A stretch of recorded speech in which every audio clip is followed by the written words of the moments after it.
नमस्कार बंधुरा मन किचेने सबाइके स्वागत। आज आमी आपनादेर काछे शेयर करब पालং शाकेर कोफ्ताकारी।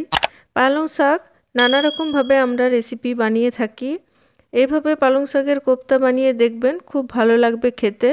तो चलुन देरी ना करे शुरू करा जाक आमार आजकेर एइ रेसिपिटी। एखाने आमी किछु पालং शाक भालो करे धुए कुचि करे केटे नियेछि।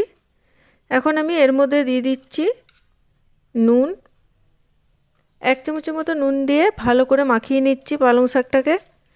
एर थेके प्रचुर जल बेरोय, तार जोन्नो आगे थेके नुन माखिए रेखे देब।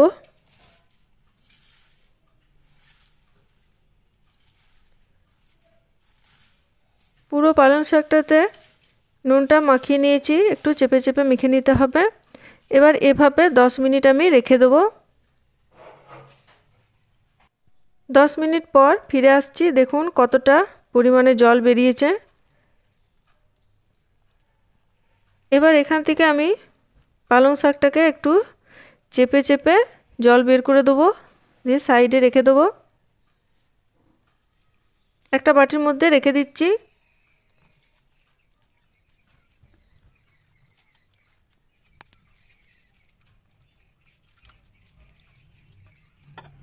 এই জলটা আমি ছেঁকে রেখে দিলাম, পরবর্তীতে আমি রান্নাতে কাজে লাগাতে পারবো।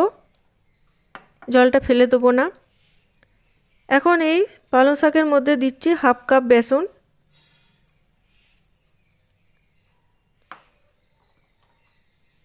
আর দিচ্ছি 1 চামচের মতো কর্নফ্লাওয়ার। আপনাদের কাছে যদি কর্নফ্লাওয়ার না থাকে অ্যারারুট বা ময়দাও ব্যবহার করতে পারেন। আর দিচ্ছি আদা রসুন বাটা 1 চামচ ছোট চামচে। একটা বড় সাইজের পেঁয়াজ আমি মিহি করে কুচি করে নিয়েছি। দিচ্ছি স্বাদ মতো নুন। নুনটা একটু বুঝে দিতে হবে, কারণ আগে আমি নুন দিয়েছিলাম। এর মধ্যে দিচ্ছি ছোট চামচের 1 চামচ হলুদ গুঁড়ো। দিচ্ছি কাশ্মীরি লঙ্কার গুঁড়ো 1 চামচ। ধনে আর জিরে একসাথে গুঁড়ো করে নিয়েছি, সেটা দিচ্ছি 4 চামচে 2 চামচ। এবার ভালো করে মেখে নিচ্ছি।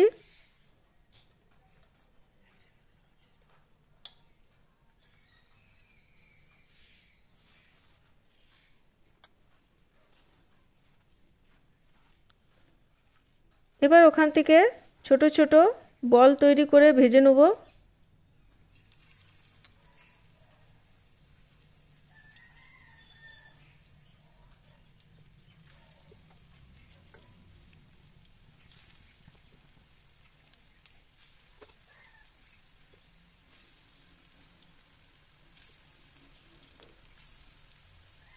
কোপ্তাগুলো একটু ভালো করে উল্টে পাল্টে লাল লাল করে ভেজে নিতে হবে।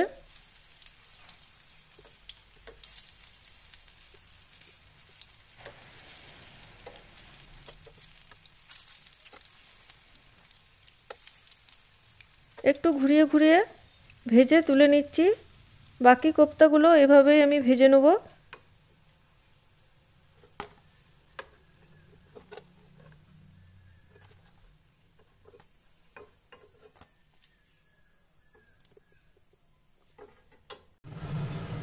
এবার ওই তেলের মধ্যে দিচ্ছি ছোট চামচের 1 চামচ 5 ফোড়ন। ফোড়নটা একটু ভাজা হয়ে গেলে এর মধ্যে দিয়ে দিচ্ছি একটা বড় সাইজের পেঁয়াজ কুচি করা।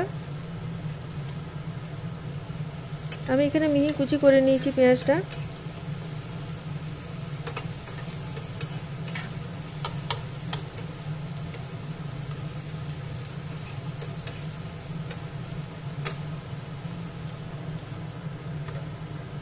হালকা করে কিছুক্ষণ ভাজার পর কাশ্মীরি লঙ্কার গুঁড়ো দিচ্ছি হাফ চামচ। এর মধ্যে দিচ্ছি লাল লঙ্কার গুঁড়ো 1 চামচ 4 চামচের 1 চামচ দিলাম হলুদ।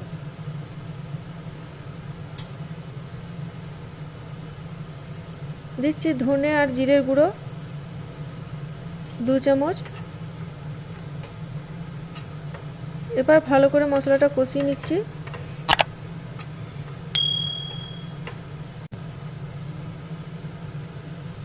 এবার এর মধ্যে দিচ্ছি আদা পেঁয়াজ রসুন একসাথে পেস্ট করে নিয়েছি, বড় চামচের 3 চামচ আছে এখানে।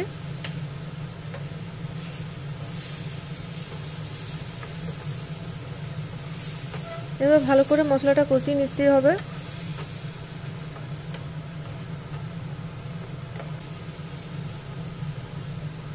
মশলা ধুয়ে বাটির জলটাও দিয়ে দিলাম। অল্প অল্প করে জল দিয়ে মশলাটা কষিয়ে নেব।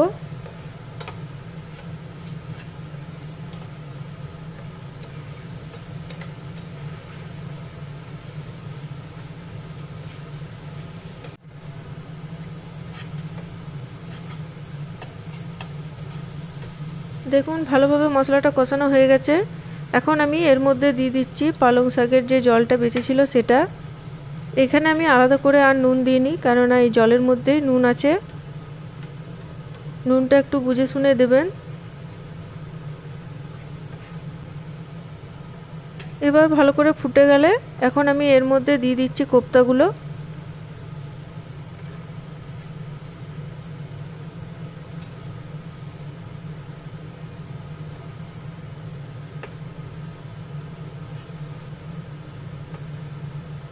আর বেশিক্ষণ ফোটাবার প্রয়োজন নেই। এবার দিয়ে দিচ্ছি 2 চামচ ফেটিয়ে নেওয়া টক দই।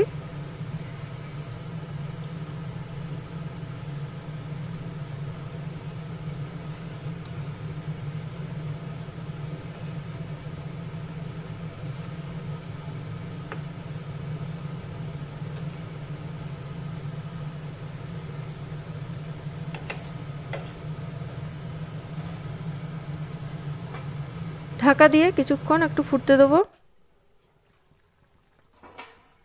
অল্প কিছুক্ষণ ফুটে গেছে। এখন আমি এর মধ্যে দিয়ে দিচ্ছি 1/2 চামচ গরম মশলার গুঁড়ো, আর দিচ্ছি 1/2 চামচ গাওয়া ঘি। ওপর থেকে আমি ছড়িয়ে দিচ্ছি এভাবে। ব্যাস, আর ফোটাবার প্রয়োজন নেই। এখন আমি ঢাকা দিয়ে স্ট্যান্ডিং টাইমে রেখে দেবো আর গ্যাসটা বন্ধ করে দেবো। তৈরি হয়ে গেছে পালং শাকের কোপ্তা কারি।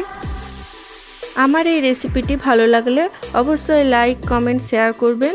আর যারা এখনও সাবস্ক্রাইব করেননি তারা নিত্য নতুন ভিডিও পেতে আমার চ্যানেলটিকে সাবস্ক্রাইব করবেন। নমস্কার।